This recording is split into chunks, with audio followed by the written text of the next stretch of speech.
Bonjour, donc aujourd'hui c'est de voir l'utilisation en fait de la cryptographie au niveau des mots de passe. Donc j'ai fait une petite application pour le TP, c'est juste un petit TP de démonstration. Donc ici il n'y a rien, il y a juste bon, un titre, vite un mot de passe, voilà, même, Toto, et puis voilà, on peut lancer, il n'y a rien qui se lance, d'accord? Voilà, donc qu'est-ce qui se passe? Ben, j'ai mis en place deux labels. Deux textbox. Celui-là, je l'ai enable, c'est-à-dire je l'ai désactivé. Comme ça, il va réceptionner le mot de passe crypté et il va, comment dirais-je, l'afficher. Et là, il y aura le lancement du cryptage. Bon. Donc, qu'est-ce qu'il faut faire au départ? C'est appeler une bibliothèque qui va me donner les classes qui me permettent de gérer mes mots de passe. Donc, je fais un using,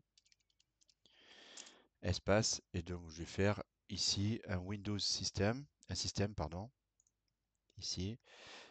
Système ici. Ok. Mais là, système.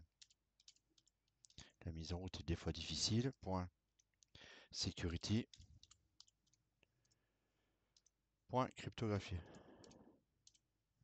Voilà. Donc là, on appelle la bibliothèque qui va nous servir après. Donc au démarre ce que je vais faire, je vais créer une fonction. D'accord. Ici, pardon pour mon fil. Ici, je vais y arriver aujourd'hui, hein. Alors, en public, statique, string. Alors, public static string, je vais l'appeler crypt-bas texte. Au crypt, bon, crypt text, ça peut être crypt MDP, mais là c'est pour crypter un texte, hein, c'est pareil. Et c'est un string et le mot clair. Alors, ce que je comprends pas, c'est que en fait, comment dire, les tutoriels qu'on voit sur YouTube, en fait, ils mettent toujours des mots anglais alors qu'on est en France, donc autant mettre des mots français. D'accord? C'est un peu mon truc.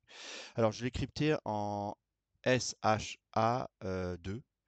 Le SHA 256.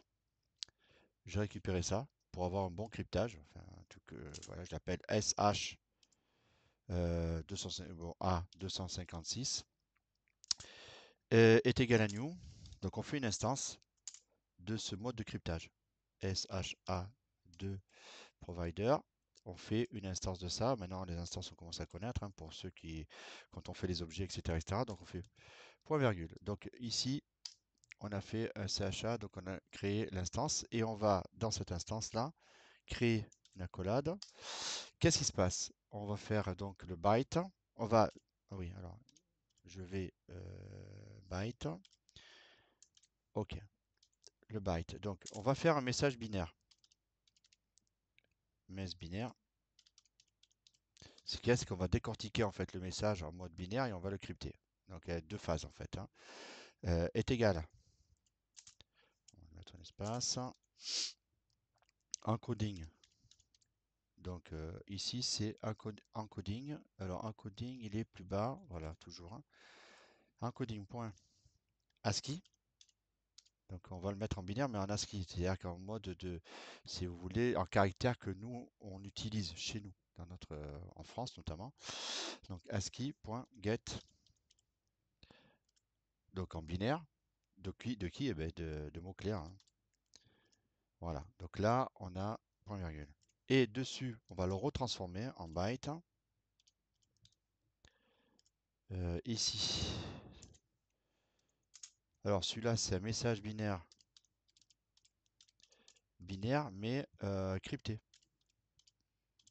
Il faut passer par cette étape-là. Donc lui, il va CH, on va mettre le mot de cryptage, c'est-à-dire l'instance qu'on a fait. A,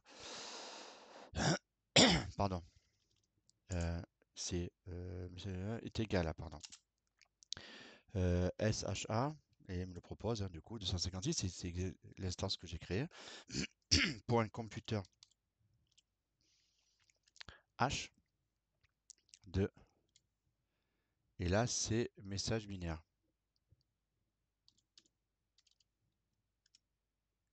Voilà, point virgule.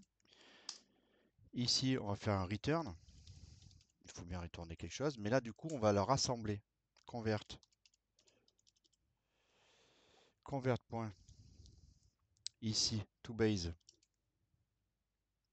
64 string, donc en chaîne de caractères, d'accord, 64 bits, et message binaire, binaire crypt, il est crypté, voilà celui-là, voilà, point virgule. Donc là on a fini notre fonction. Pardon, excusez-moi, ce matin j'ai du mal. On a fini notre fonction, et ce qu'on va maintenant faire, c'est qu'on va aller sur, donc la fonction elle va tourner dès qu'on va lancer l'application. Enfin, elle ne va pas tourner, mais elle est en attente de tourner, pardon, excusez-moi. On ne l'a pas lancée encore. Ici. Alors ici, en fait, ce que je vais faire, c'est que je vais tester if. Je vais tester si la zone est vierge, c'est-à-dire il n'y a pas de texte à l'intérieur, il ne peut pas lancer l'action. If string. Alors string ici if string point is nul is non is empty. Voilà. 2 txt. Alors j'ai mis un txt tiré bas. Alors, il faut revenir dessus. Voilà. Alors, pas scripté, c'est voilà, txt-bas passe. Alors, je vais revenir dessus après. Ici. Alors, oui, c'est pas bon. Il me faut ici, toujours pareil, un point texte. J'y arriverai, j'y arriverai, j'y arriverai. Ici, qu'est-ce que c'est que txt passe point texte? C'est, on teste en fait ici la zone de saisie. Là. En haut, là, txt passe. Ici. D'accord? Donc, on teste cette zone-là. Si elle est vide, on lance un message d'erreur. Et si elle est pleine, on lance tout simplement le cryptage. Donc si elle est vide, donc on fait un message box tabulation. Message box ici, veuillez saisir un mot de passe.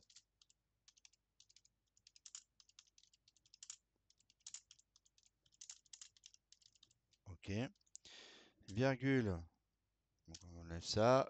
Avertissement. Moi j'ai mis un truc un peu plus chiadé.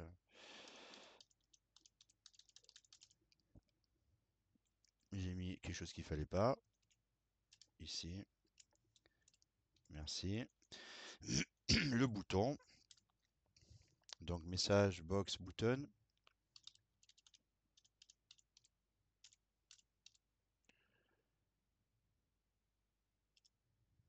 Message box button. Point. OK. Donc il n'y a qu'un seul bouton.